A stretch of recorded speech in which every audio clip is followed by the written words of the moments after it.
Want to stay in the know about what's really happening with your government? Then tune in to Focus on Government and Development every other Monday at 7 p.m. Your source for updates on government initiatives and the current affairs shaping our nation. From major infrastructure development to pressing national issues, Focus on Government and Development will bring you up close with the decision makers. Exclusive interviews and in-depth discussions about what matters to you most. We'll go behind the headlines and bring you the real deal. Focus on Government and Development every other Monday, 7 p.m. on this radio station.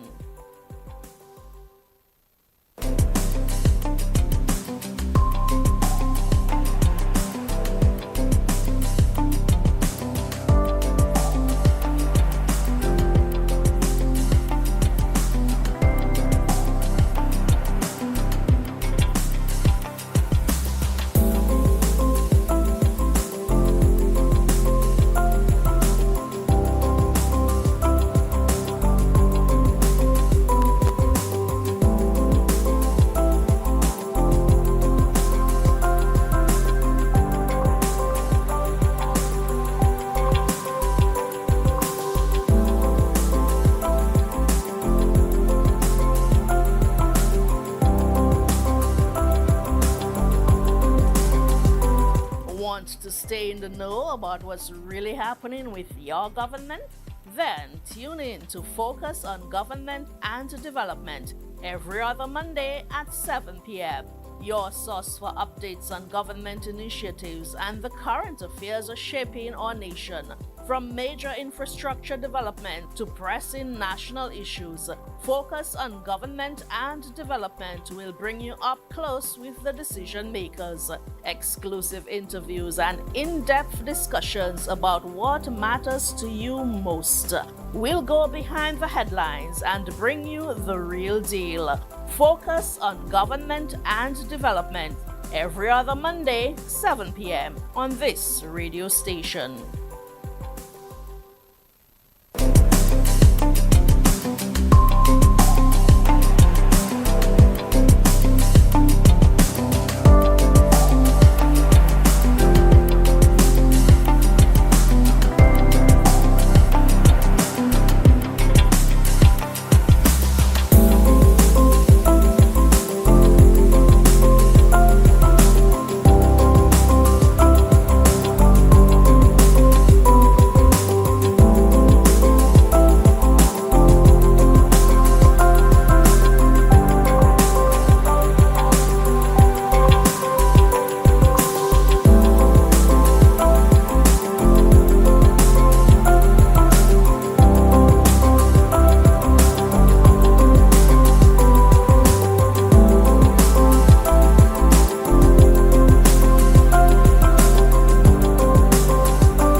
You tuned in to Focus on Government and Development.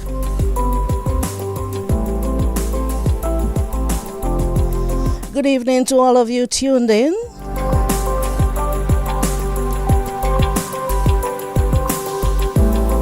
We are broadcasting live from the studios of DBS Radio. We're also live on Cairo FM and Q95 FM radio. We welcome all of you tuned in on your favorite radio station this evening. Those of you joining us via social media and on the Government Information Service, welcome.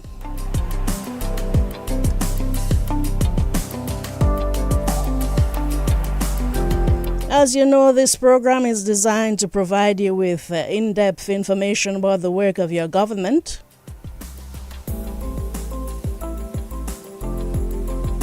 to bring you up close with the policymakers and generally keep you in the know about the programs, the policies, the initiatives of your working government.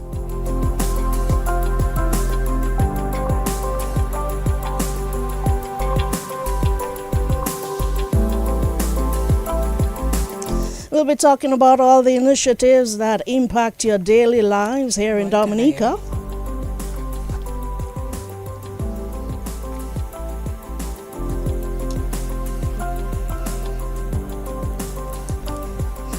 This evening, our guests are Minister for Housing and Urban Development, Honorable Melissa Papuan-Skerrit, and her PS in the Ministry of Housing, the Permanent Secretary, Reginald Sevre. Our program this evening runs from 8 to 9 p.m., but going forward, this is a 7 p.m. program. I just want you to know that. It airs every other Monday on DBS Radio and Cairo FM at 7 p.m. with a repeat, a replay on Q95 from 8 o'clock.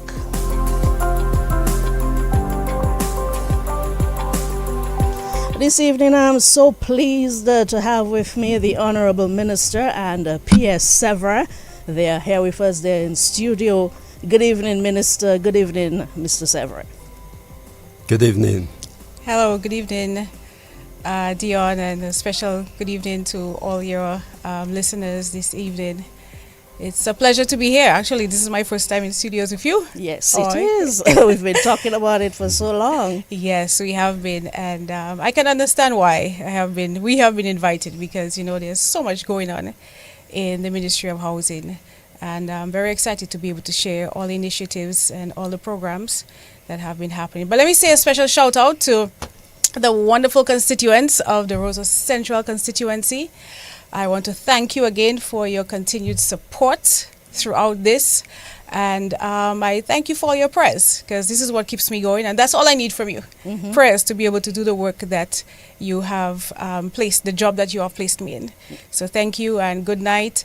Dion, I want to give a special shout out to, seeing that we're speaking about housing tonight, to my friend, Honorable, well, I still call him Honorable Senior, Reginald Austri, you know, who really laid the foundation for me in the Ministry of Housing. You know, sometimes you never know where you're going to end up being at. When I was a PAL rep, I used to go to cabinet, and my seat was right next to Austri. And I was just sitting there taking notes from him, not knowing, just, you know, listening and learning from his wisdom and his insight and his experience in the Ministry of Housing, not knowing that this is the area that I would end up being. So special shout out to you, Minister Austri. And I know you're proud of me. That's what you've been saying. So thank you, and thank you for having me. Let's proceed. Yes, but PS Sevre, just to bring you in, you're certainly not new to the PS role, but you recently joined the Ministry of Housing. Good evening to you and welcome to the program. Thank you, Dion. It's a pleasure being here, and I want to share my equal sentiments of being proud to have Honorable Skerrit as Minister of Housing. Knowing that working with Honorable Reginald Austri, myself, we saw the potential, and today we are proud to realize that it has come full circle. Thank you very much. Thank you both for being here. So, Minister Skerrit, just last week we handed over 16 homes in Egliston and soon after 21 in Scottshead. What does this say about our government's housing program, the impact it is having on families and communities in Dominica? Dion, you know, what we're seeing right now is the true heart of this housing program, and we are changing lives one family at a time. Housing is a way that we've been able to intervene and take people up and out of poverty. And each time we hand over keys, we're not just giving someone a roof over their head, but we're giving them a sense of pride and a sense of hope and security for the future. And so the government, we've made it a priority to tackle poverty and to tackle and to eliminate homelessness in Dominica and to bring dignity back to the people after suffering from the ravages of Hurricane Maria. Especially the vulnerable groups. As you can see, in most of the housing that we're given, you have many single single mothers with multiple children, and you will see the elderly who at their age don't have what it takes to be able to rebuild back. And many people who are even struggling with physical or mental disabilities. So owning a home means a lot to them. It means that they no longer have to worry about, you heard at one of the last handing over ceremonies, one of the recipients speaking about she was being evicted. And, so it's a sense of hope, a sense of security, a sense of peace of mind, I would say, when you actually own your home and you don't have to worry about a landlord breathing down your neck. You don't have to worry about eviction. And more importantly, you don't have to worry about when you hear the announcement that the hurricane season is opening, and then you now have to uproot your whole family and go to a shelter, not knowing if you are actually going to even come back to a home. And so this means a lot, and we are making a lot of strides with this. Many of the homes, they are hurricane resilient, and this is part of our building back efforts. They are concrete roofs, shatterproof windows, energy saving lights, and it's homes that they can pass on to their children after. It's homes that they can actually build a second floor above because they have a concrete roof.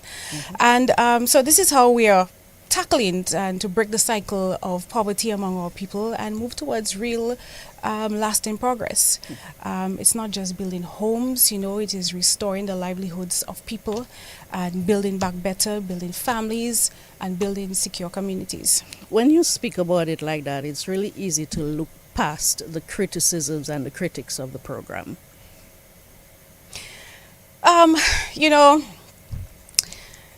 For me, it's more than just a job.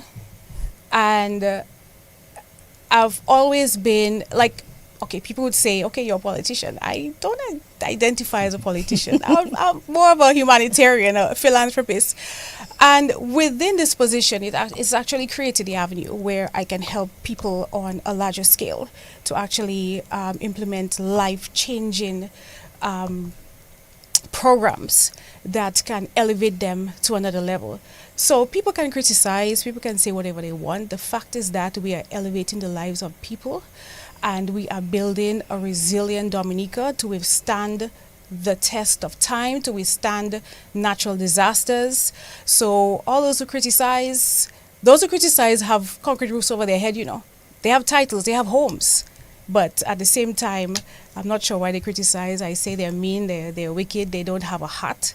Because if a government is helping people to restore their lives after what we went through in Hurricane Maria, why would you want to challenge that? And why should we say no if we are receiving international help and assistance? Should we have said no to the World Bank for collaborating with us for the Housing Recovery Project? Should we have said no to European Union for all the homes that we build across Dominica? Should we not have used, the CBI bodies to invest into building back Dominica? And so I leave them in the hands of God. I do what I have to do. I've been mandated with a job, and at the end of the day, I only have to answer to God. Okay. During your addresses in the past week, both at Eggleston and Scott's Head, you referenced the other developments on the week. Can you speak to these, and what is the outlook in terms of completion and when we expect to see these units handed over? Okay, so our goal has always been clear, to deliver 5,000 hurricane resilient homes across Dominica. And I'm really happy to say that at this stage we have surpassed the halfway mark.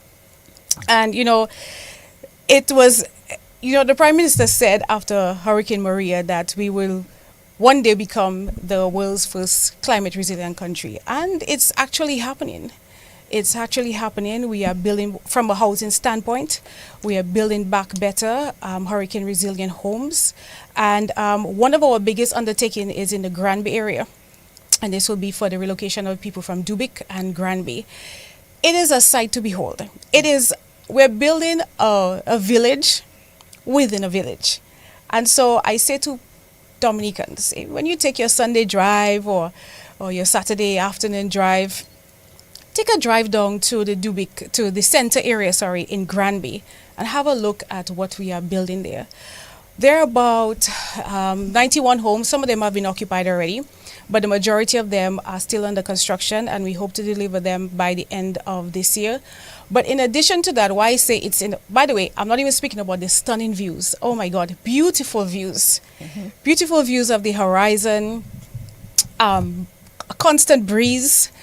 And when you enter into the complex, you will drive on a brand new road, and on either side, you will first be greeted with commercial spaces. So, you know, we have a lot of agro-processors in the Granby area, and I've met quite a few of them who stating that they're interested in one of the commercial spaces. We have about 26 new commercial spaces. So one young lady I met just last week, she makes cocoa, but she cannot go beyond the space that she has in her kitchen. So this will allow her to expand her production with a bigger space and also be able for sale. We have quite a few other people who are making oils in this area, farmers. So this is going to be a little commercial area as well as residential. In that area, we also have a community center, which will also serve as a hurricane shelter. A church is being built, of course, new roads and infrastructure.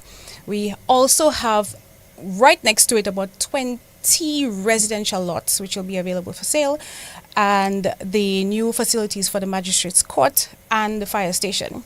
It's really a modern, resilient village, which is designed for the future. Beyond that, we have quite a few ongoing projects under the same program, which is the Modern Resilient Housing Development Program. We are nearing completion in areas like Vekas, Penville, Woodford Hill, Paybush, Kinfield East, Point Michelle, and these are nearing completion. All of them are carded to end at the end of this year. In addition to that, we are also assisting hundreds of families with refurbishing their homes, making sure that the homes that were started, that they can be completed and they will move from their current living situation. Some of them are in rented situations or bunking up a family. So we have quite a few of interventions where that is concerned. So Dion, the outlook is very positive. Bit by bit, we are closing the gap and ensuring that more Dominican families can look forward to comfort, pride, and securing the security of having a home that they can truly call their own. I want to spend a little bit of time talking about the Housing Recovery Program, which officially ended this year, but you're still handing over homes under that program. Can you speak to the general successes of that program, because it has been pretty successful, and the impact it has had on our people? Okay. The Housing Recovery Program, it really stands out as one of the most meaningful recovery programs immediately following Hurricane Maria. Because when you think back in 2017, over 28,000 homes across Dominica were destroyed, and about 5,000 homes were completely destroyed. So we know that it wasn't just about refurbishing homes. We had to rebuild from scratch. It was about rebuilding lives. So the Housing Recovery Program, it was designed to target a specific group of people.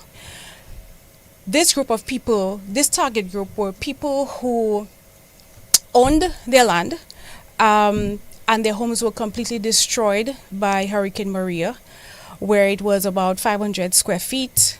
And it originally started as a modest plan, about 50,000 per home in grants. But when it was reassessed by the Prime Minister, he said, if we're going to build back, what type of home are we going to build back with 50,000? Mm-hmm. And so we had to increase that threshold, the grant, and it increased several times along the way of this program until it came to about 150,000. And so with those adjustments, we were able to build 382. We still have about 91 that we should be handing over soon. They're resilient homes, and there are 3 more to come to the east, right? But each one of these is represents safety and, peace of mind for the Dominican families. And so I can say that at this stage, we have over 28,000 people living in more secure, hurricane resilient homes.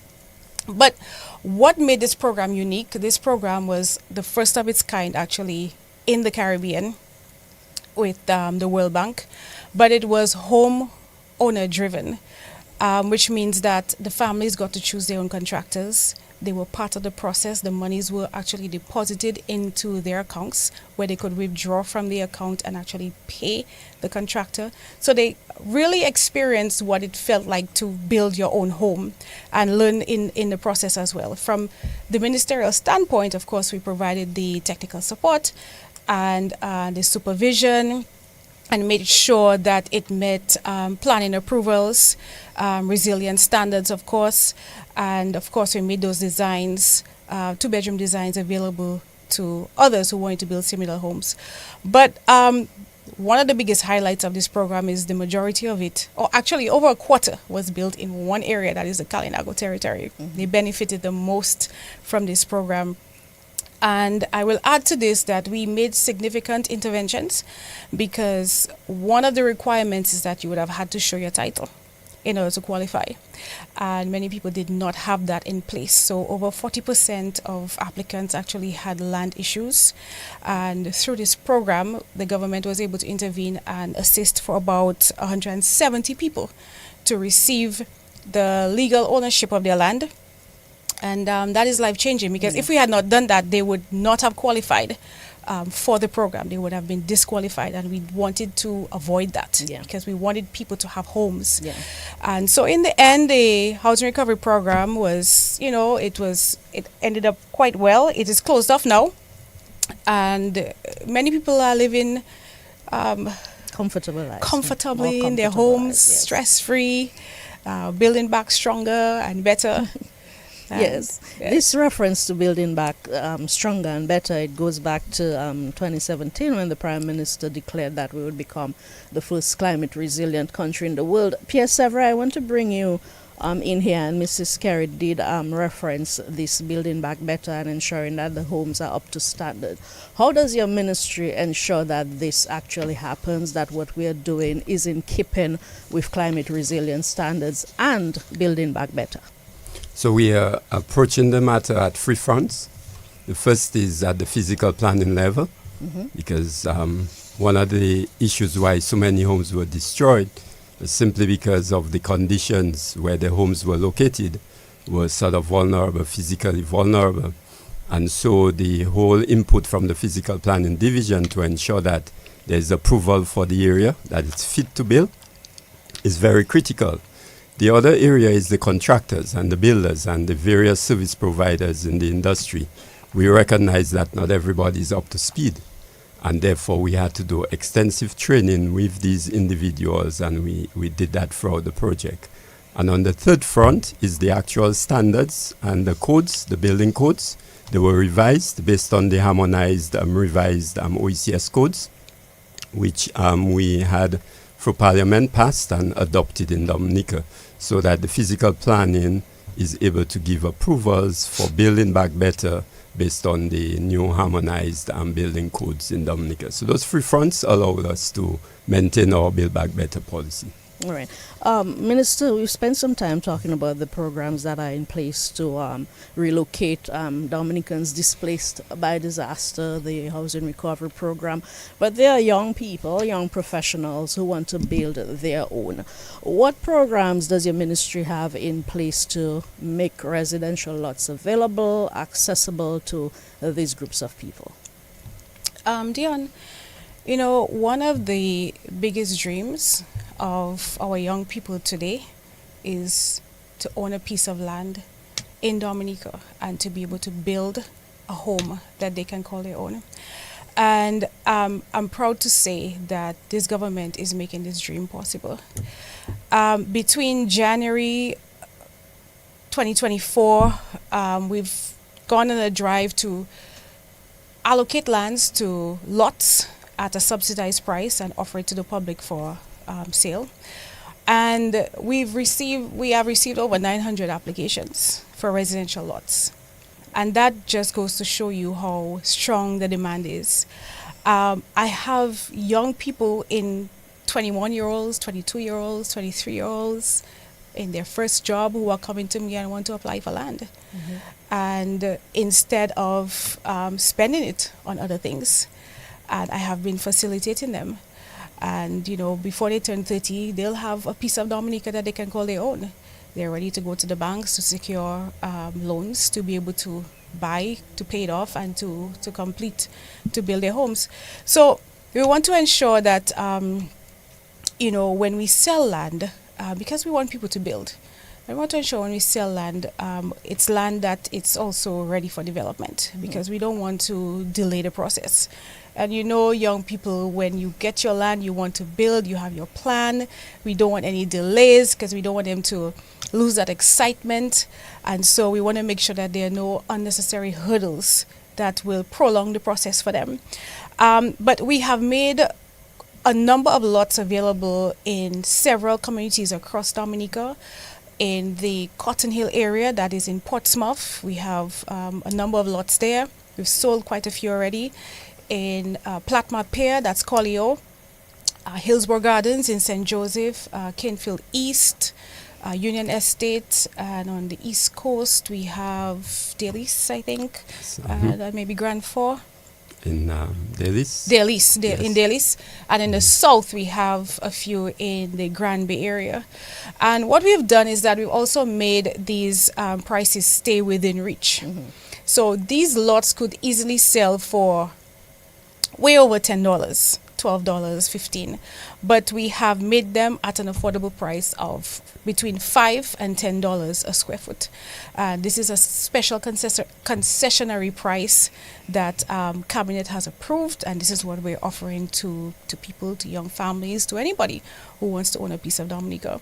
And as you know, in 2022, we cut the cost of title registration from 13.5 to 6.5%, which is allowing us to make home ownership even much more affordable for people. And as you know, in the last budget, we launched the OK 2HP program, which is Opportunity Knocks 2% housing program. And this is specifically targeted our public servants, our teachers, police officers, to access low interest rates within the Housing Loans Board. And this is a 2% that, you know, in this day and age, you're not going to get a 2% interest rate on a mortgage from any bank. Any bank you go to is going to speak of 5. Maybe if you're lucky, you can get 4.5%, but 5% and up. And so this is a way that we are assisting further with people who want to build their own structures and own their homes. This brings us to the Future Housing Program, actually. It's one of the programs that our young professionals are very excited about. It is, instead of just selling the land, we'll front load the money to build a hurricane resilient home we're starting off with 2 in Warner and 1 in Cotton Hill. But they're beautiful homes. They are stylish and modern. 2-story, 3-bedroom, a porch, a view of the stunning views of the Caribbean Sea, and open space concept, master bedroom with master bath, additional restroom, laundry area, a driveway or a parking area. And so this we have started in the, like I said, the Warner and the Cotton Hill area. And once these homes are complete, we will then invite the applicants to view it. They can purchase it, and of course they can make the request if it goes beyond what we have available to build these homes for them in these 2 areas. We are also, although this doesn't fall under my ministry, but many people think that it does, we're also preparing to restore the 10,000 housing grant for young professionals under 40 who have approved financing for home construction. Many people have benefited from this program already. They've used it towards their land title, to jump-starting their project, towards their loan, their mortgage, or whatever it is. So this is another program that we have in place for our young people. All right, Pierre Sevre, all of these progressive, fantastic programs that the minister speaks about. If a young person, a young professional is listening right now, she says she has over 900 applicants, but there are people who still want to find out what's available. What do they do? What's the process?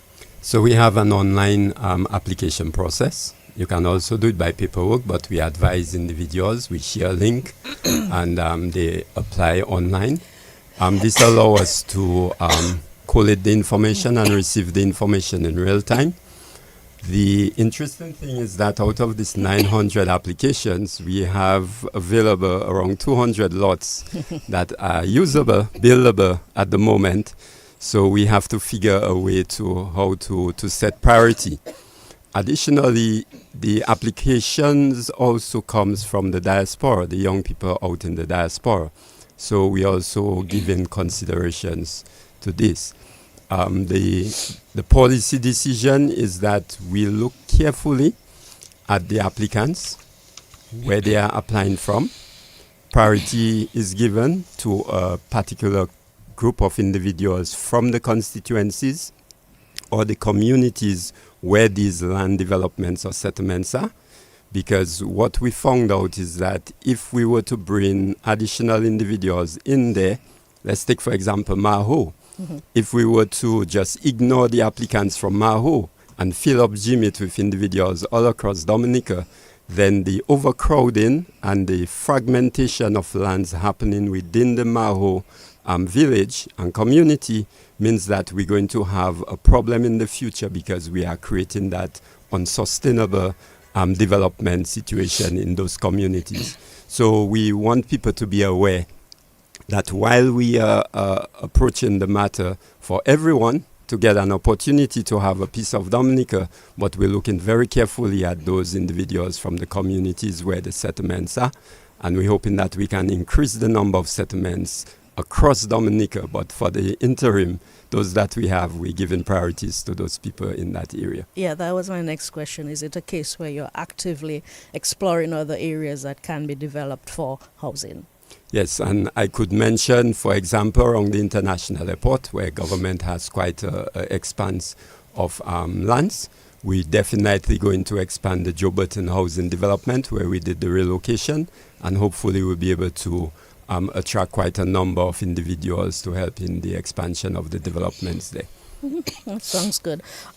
Minister, I see you have a little bit of a cough, but a ticklish point that keeps coming up is the whole idea of, or the whole issue of land titles, or titles rather, to the people who have received government housing. You have made some progress with that. You announced recently that an attorney had been assigned specifically to deal with that. Can you bring us up to date on where we are with this? Yes, that's a really important question. As you know, it keeps coming up in public. But it's important for us to address it, and we have been. Owning a home is one thing, but having a title in your hand, that piece of paper that says that this is mine, that really gives a true peace of mind. But traditionally, the process for issuing titles have been long and drawn out and quite costly. So we had to, we've been working hard to streamline the process. As you know, we have Miss Esprit, who's a state attorney, and she's now in the Ministry of Housing. She has one job, and that is solely to process titles, and to process titles for all the homes that we have given out up until this stage. And we have made quite some strides where this is concerned. I announced recently that we will be closing up soon on about 28 titles for the people occupying the Bellevue apartments and the Bellevue housing. So that will be the first subset. We have a team in place. And this team actually has been going around and visiting some people who are actually living in different housing sites across Dominica would have had meetings and interactions with the team from housing, getting a sense of who lives in the home, who the title should go under, if it's the parents, if it's, married a couple, if it's common law, so that will help in the decision as we move forward in these titles. But our policy is clear. We want to give beneficiaries secure secure tenure or full ownership at zero cost to them. And this is what we will be working on. Actually, tomorrow in Cabinet, we will be presenting the first of two key policies. And this will focus on the standalone homes, which are built on individual lots. And the second will address those apartment-style homes or multi-unit apartments, which is what we call the strata titles. So yes, we are making progress, and we are finally putting the right policies in place so that our homeowners can soon receive their titles, starting with Bellevue, and enjoy the full ownership and have this on paper so that they can pass this on to their children, and they can take this to the bank and decide if they want to take another loan or mortgage, if they want to expand on their house. Most of these homes have concrete roofs, so they can actually build above for their children. So yes, we're nearing our first handover, and I'm excited about it. I can't wait. I know we'll make big news. Yeah. If we have anything to say about it, we will. We're going to take a break. You're tuned in to Focus on Government and Development. We are broadcasting from the studios of DBS Radio, but we're also live on Kyrie FM and Q95 FM Radio. This program designed to keep you up to date with the affairs, the programs, the policies of your government.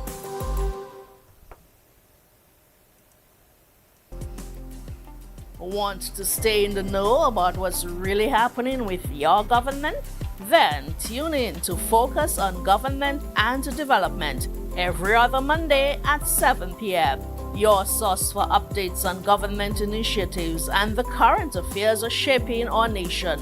From major infrastructure development to pressing national issues, Focus on Government and Development will bring you up close with the decision makers.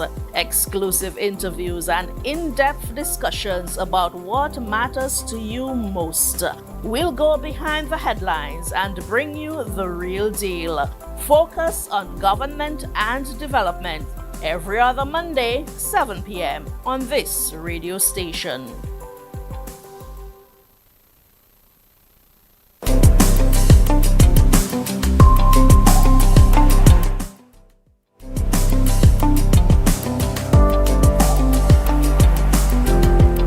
It's already 20 minutes to 9 o'clock. We're here this evening with Focus on Government and Developments. It's our return program, if you will. We've been off air for a bit, but we're back. Every other Monday, you can expect us to be here with the policymakers, government ministers, the permanent secretaries, the technical officers, those who shape policy decisions within the government of Dominica, the kinds of decisions that impact your everyday lives. We're here with the Minister for Housing, Honorable Melissa Scarrett, and her PS, Mr. Reginald Sevre. Mrs. Scarrett, Honorable Minister, I want to talk a little bit about the area where I'm from. Good Hope, Saint-Sauveur, Petite-Soufrière, they've all been deemed vulnerable communities along with Campbell. And we know that these communities, people living there will be relocated to safer ground. Bring us up to date on this particular project. Yes, Dion, I'm glad you asked about this because these relocation projects are so important for families who are living in high-risk areas. We're building safety and essentially peace of mind for hundreds of people. So for the areas that you've mentioned, Good Hope, Saint-Sauveur, and Petite-Soufrière, from the time of the disaster up until now, we have provided income support to about 389 households. We've completed detailed household and property surveys in order to rank the families in order of priority, those in most need. As you know, the land has already been identified in the Castle Bruce area. In certain cases, we've had to acquire private land to make this development possible. For this project, as you know, we are using the same model design that we use for the housing recovery program. This is already approved by planning committee, so we know that the houses will be safe and resilient and strong. A lot of groundwork actually have already been done in this area. About $1.4 million have gone into the infrastructure so far, including the access to the area, access roads. We have engaged a local contractor already, Mr. Bruno. He's carrying out site clearing works, and we've also identified local contractors that will be building these homes to start construction. You know what? One of the things that we pride on is that with our housing programs across Dominica, we like to hire within the community so that you empower the community and the money circulate within the community, and families are able to benefit, not just those receiving the homes, but those who are actually working on in the homes.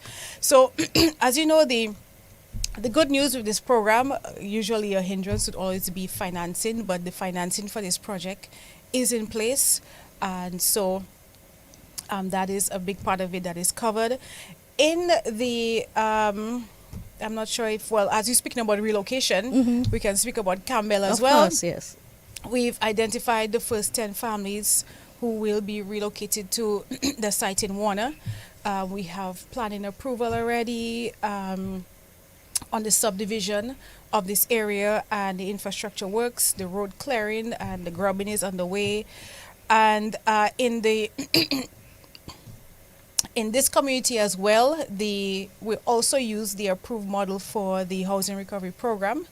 We are now preparing the bill of quantities, yes, and the final construction costs so that we can proceed. The financing for this project is already available and has already been allocated and provided for in the national budget. So, I mean, I know this sounds like a lot of technical details, and of course, yes, it takes time, but, you know, even when the financing is ready, proper planning must come first. That's paramount to anything. But we are making good progress on this, and while I wish, of course, it will move faster, but it's important to note that this is not at a standstill. We're moving steady, step by step, to make this for a reality for the people of these vulnerable areas. Of course, we do have to follow rules and procedures with all of these housing projects, with all of these government projects, to be frank, but certainly a lot is going on within your ministry. Another area that is quite vulnerable, and we see that time and time again, is the Kulibistri area, and of course the people there are concerned. Can you provide them with any update? Well, for the Kulibistri area, it is still part of our relocation plans, but it is a little bit more complex because, you know, the families there have different preferences. Previously, government acquired land in the Makushri area, and this was carried specifically for the relocation of people of the Kulibistri area. But some of them, they don't want to relocate to Makushri. They want to stay in the area, and they didn't mind actually purchasing government land to rebuild themselves. And so what we have done is provided low subsidized rates for lots in the Platmapia area. In Collio, we received applications, about 6 people who want to buy land in this area to build at, again, a low affordable price. There were about 54 families in total, but only 15 were directly impacted, and out of that, 7 of them were actually in critical condition and need. But we're working closely with them to be able to provide whatever assistance that they will need to rebuild and to move forward. But it's important to note that government spent a significant amount of money in this area already, in the millions, assisting people with direct housing interventions, refurbishing their homes for those who were were not that badly damaged, but just required some help in terms of rebuilding and refurbishing their homes, they received assistance. And so we've been able to cover quite a bit of the people who were impacted in this area. And the funds were dispersed through their village council, helping families to repair and to build back. So yes, of course, relocation of the 7 people are, of course, as our priority, are still on the table, but we are taking a flexible approach and a one-on-one people approach, because we want to give them the choice. Some of them have what they require, what they don't like, what they like. In the end, we just want everybody to be happy and satisfied and be in a safe location, so, and a stable home. Okay, so that's pretty much what it is. But we're making strides. Yes. We're getting there. And is it something you will continue to pursue? For sure. All right. P.S. Severin, I want to switch to another area of your ministry, which is planning. Housing development goes hand in hand with planning, and the whole aspect of planning does come under scrutiny sometimes. How is your ministry addressing issues like unplanned development, squatting, and the like? Let me take squatting for the first instance. We have what we call the Squatter Regularization Program. You may have heard of it way back, almost 2 decades ago.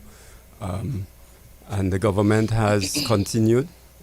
From the past 4 years, we did over 420 regularization. That basically is providing the persons who have been occupying their lands for quite a number of years, for generations past, to actually regularize them. In other words, give them title consistent with the laws of Dominica, where once you have occupied a portion of land for more than 12 years, and nobody disturbed you, nobody tell you to leave, then you have a right to own. Government did not allow the people to actually take and do that on their own, knowing that it's very costly for individuals to be able to secure title on their own. So with the reduced price of $1 per square foot, we've been able to help quite a number of families. And the last count, I did over 420 of these families who have been regularized over the past 4 years. This continues. Mm-hmm. In terms of planning, the requirements that you own the land is major. So you can see the nexus between the reduction in title cost and actually getting people to have expedited planning approval. So that is helping a bit. Where we really have the challenge is the speed at which those planning approvals is happening. And you may have heard over the last budget cycle that government intends to, let's look at reforming the planning division to see how we can improve the quality of work that is done in terms of the speed at which we can have a planning approval by appointing an executive chairman of the board, so that person can be given certain leeway in reviewing those applications, and if it's within their remit, based on the policy that government will set, is able to give an expedited approval, while those more complicated matters could go to the board. That is the intention. We hope to submit a policy directive for approval in the coming weeks ahead, so that in the new year we can have an executive director in place at the planning level. A lot of issues in terms of planning, in terms of our developments. As you know, we have an unprecedented level of national developments in terms of the marina, the international airport, the cable car. A lot of these requires an approval by the planning division for this. And what you will find that there is a disconnect between the authority and the exercise of the law and the actual expediency at which, or the speed at which government is pursuing these investments, that sometimes there's some bottleneck and friction between the planning authority and the executors of those projects. What we encourage and what we are saying is that we have to remember that there are two functions of planning that exist in the government system. One is a regulatory function, and the other one is a facilitative function. And so all we do, we appeal to the various individuals who are part of this planning process to remember that you facilitate government. If there is a matter that requires an action to be taken, you do the necessary investigations, you do the necessary protocols, you follow the law, yes, but at the same time, you are able to advise government as to what is the best route to take on those issues rather than being at loggerheads with the developers in pursuing those developments. So we appeal very much on that, and we're hoping that through the review process of the planning division, we can address some of those issues. And as permanent secretary, it sounds to me like, I don't know, just sounds to me like that's an issue that you will pursue aggressively to ensure that there's regularization. Definitely. It reaches my desk every week, and it's quite a number of battles and fires to put out, but it is part of the process, and we're hoping that we're able to have a wider understanding of the issues and to change the legislation if it requires, so that it can be fit and facilitate the development of the country. Mm-hmm. Mrs. Garrett, another component of your ministry is urban development, which I know you're quite passionate about, probably because you're also the parliamentary representative for the Roseau Central constituency. Can you outline some of the major urban development projects on the way, and provide us with an update, a status update on the Roseau Enhancement Project, as well as the facility on High Street, both of which are talking points in our society? A lot of people wonder specifically about the Roseau Enhancement Project. But, when we hear about a big project being announced, like the Roseau Enhancement Project, we get excited and expect that once you see signing of an agreement, of a loan, an agreement is made that the projects can start right away. But it doesn't work that way, especially when you are dealing with international organizations like the Saudi Fund, and even how we have dealt with the World Bank itself. It's a very long and detailed process, even before a single piece of asphalt can be placed can be laid down. But I know this is one that people have been waiting for. I want to assure the public that the Roseau Enhancement Project is very much alive, and it is moving. We are at the stage of finalizing the technical aspects. We have appointed the project manager already, finalizing tender agreements, sorting out contracts. And these are all important steps that have to be taken prior to any physical work that's being done. But from my side, as the parliamentary representative for the Roseau Central constituency, I will soon be engaging all the stakeholders who will be affected, and that's specifically the vendors who line the streets of Great George Street, because this is the first street that we are going to start off with. Mm-hmm. So you have the vendors, you have the residents, and the business owners on the streets, and other parts, maybe the streets that are crossing over into them, that will be affected by the construction. As soon as the draft designs are complete, I'm going to sit down with the different groups and explain the plan, speak to the vendors on maybe temporary relocation, what improvements that are coming, the time frame. Of course, traffic is going to be involved, the work schedules, how we are diverting traffic, how will we affect the businesses along the streets that will be under construction, all in an effort to be able to minimize disruptions as we carry on this major transformation. But one of the most important things to clarify is that the financing for this project is secured through the Saudi Fund, as we know, and the money isn't sitting in the Treasury like the Prime Minister stated. Neither is it in the hands of the parliamentary representative for Roseau Central, and so but we're going through the process. It is delayed, it's not denied. When it happens, we will see a brand new Roseau. We'll see a modern city that's beautiful and it's resilient. It's wheelchair accessible, beautiful skylines. In addition to that, I want to, while we're doing the road and the infrastructure part, team up with the homes and the businesses to uplift their buildings. There is where I can also implement the Paint the Town program, which is another program that we're also running in the Roseau Central area. And so we are making meaningful interventions. In the interim, while we are waiting for this to happen, we're not sitting idle. There are small interventions that we are making in the city. Last week, we had about 70 people from the National Employment Program cleaning the on the side of the stadium, the riverbank, and doing a lot of work in the city.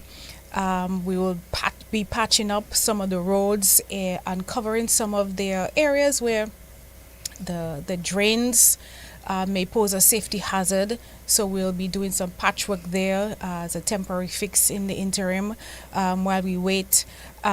We've also undergone, it's ongoing as well, a rat baiting program, the traditional way of doing things, but it works. So I have a team who's going around in the different areas and placing these rat baiting stations. We have the new garbage truck, which will help manage our waste and keep our city cleaner. So the groundwork is being laid. The Roseau Enhancement Project is on its way, and it's going to breathe new life into our city. In addition to that, as you know, another talked about project is the High Street. Yes, that's at correct. the old Dominica Club location. We have done quite a bit of work on this location with funds from Pan Am Sports, which was managed through the representatives of the Olympic Committee. And the site had to be cleared. There was a lot of, there was an old derelict building there which had to be removed. So that was a major undertaking in that area.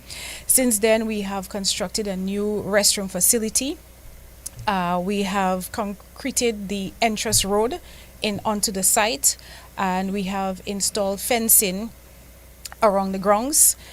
Just a couple of weeks ago, we completed the resurfacing of the 2 tennis courts there with 4-inch asphalt concrete overlay. The work was done by Mr. Jack Gadakan and his team, and I want to thank them for an excellent job that they've done.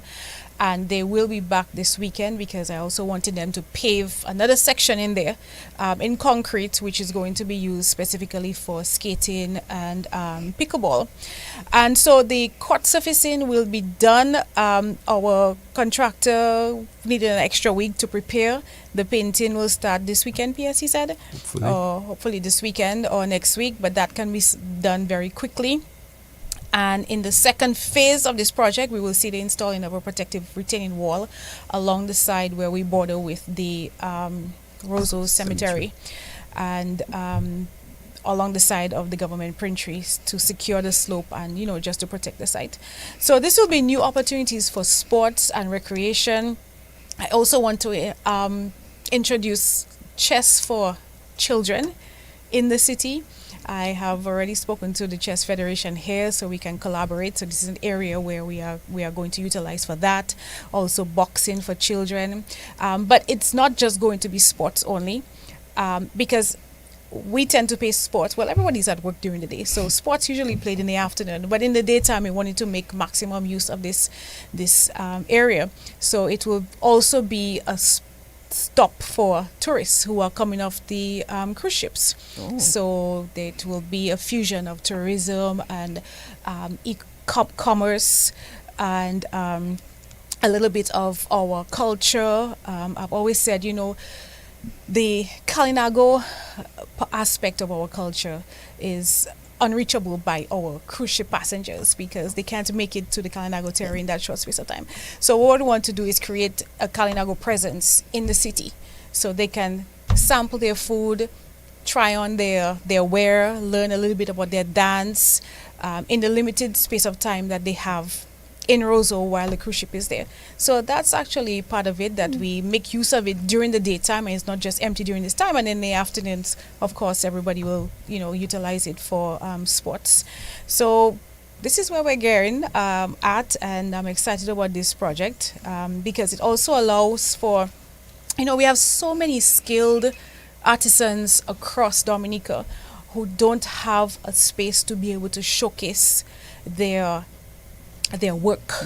There's no more space on Bayfront, and we really need the tourists to be able to see the art and the products that we have beyond what is you would typically see on the bayfront. So I want to give them this opportunity to be able to showcase their products and give them a new set of clientele, I would say, because right now they're catering to mostly Dominicans. Most of them are making it out of their homes and they don't have a space that they can showcase it. So that is in an effort to empower our local small businesses as well. I think these are all fantastic ideas for the use of the facility. Believe it or not, it's already 9:04.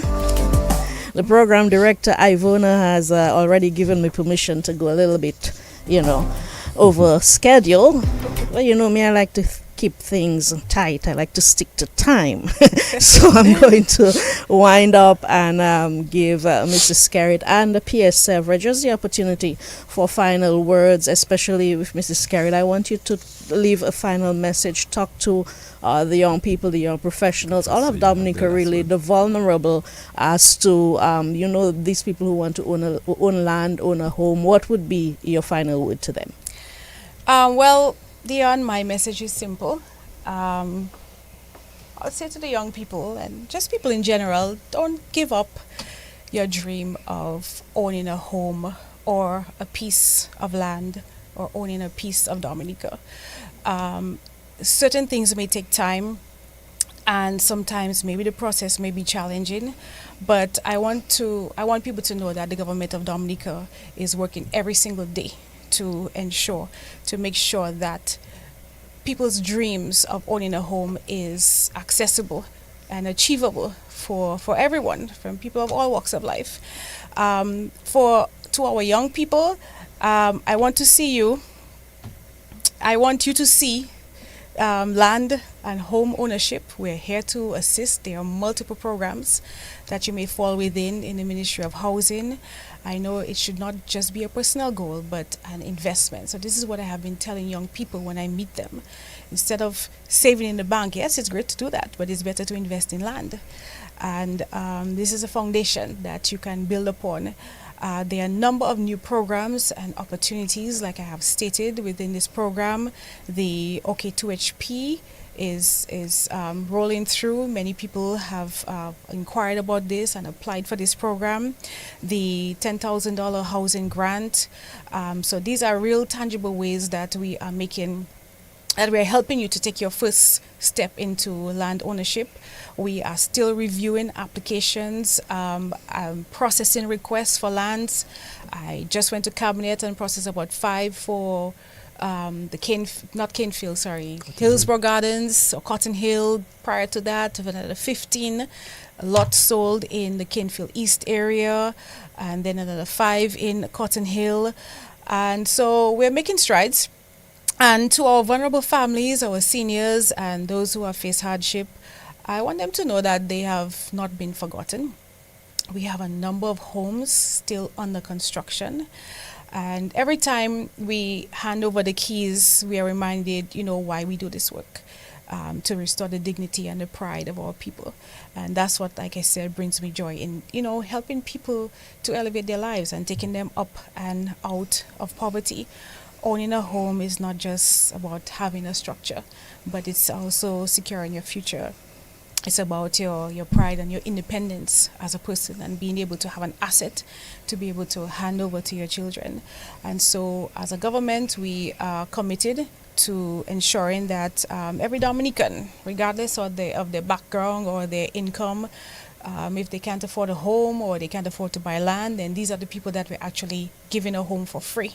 And to have all of them to be able to get a chance to experience that feeling of owning a home. So I want to encourage all those listening to keep believing, don't give up hope, keep applying, keep planning, keep dreaming, and together, step by step, we're building back Dominica together, where every family has a place to call a home and every family can have a piece of our beautiful nature isle. Mrs. Skerritt, I did not intend to take calls. The discussion has run on long. I see some calls coming in, but it's already close to 10 past the hour, which is my cutoff time. So I'm just going to invite the callers, those of you who are interested in getting on, to keep listening, to focus on government and development. Maybe you'll have another opportunity to interact with Mrs. Skerritt very soon. Pierre Sevre, I want to thank you too for being here this evening. You've provided good support. Thank you very much. And let me just reach out to the staff of the ministry, various divisions, the planning division, housing division, the land and service division, and we have the individuals in administration who belabor every day to make it happen.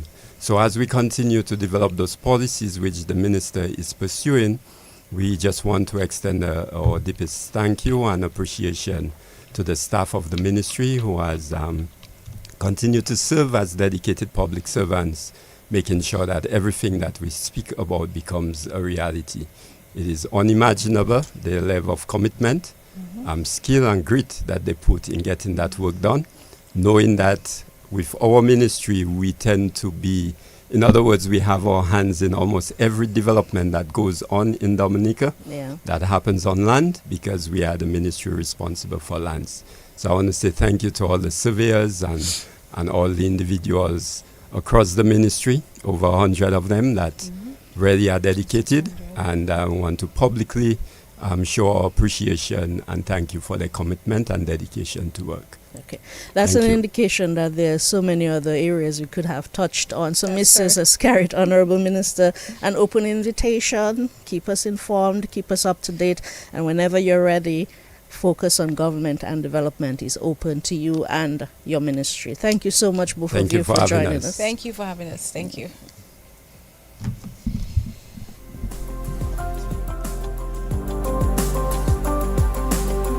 You've been tuned in to Focus on Government and Development on DBS Radio. We will also live on Kyrie FM and Q95 FM Radio. We'll be back next week, Monday, to fall in line with our regular programming. Every other Monday at 7 p.m. we'll be on DBS, on Kyrie FM, on Q95 FM Radio, on our social media platforms. You are invited to join us as we talk government work, as we talk development. My thanks to Nichols Dennis, the technician on duty here at DBS Radio, who has assisted us, and of course our support from Ivona John Baptist Lugay, the program director here at DBS Radio, and Mr. James Rodney for facilitating us. Thank you so much, all of you, for listening. Do join us again next week, 7 p.m. Want to stay in the know about what's really happening with your government? Then tune in to Focus on Government and Development every other Monday at 7 p.m. Your source for updates on government initiatives and the current affairs shaping our nation. From major infrastructure development to pressing national issues, Focus on Government and Development will bring you up close with the decision makers. Exclusive interviews and in-depth discussions about what matters to you most. We'll go behind the headlines and bring you the real deal. Focus on Government and Development every other Monday, 7 p.m. on this radio station.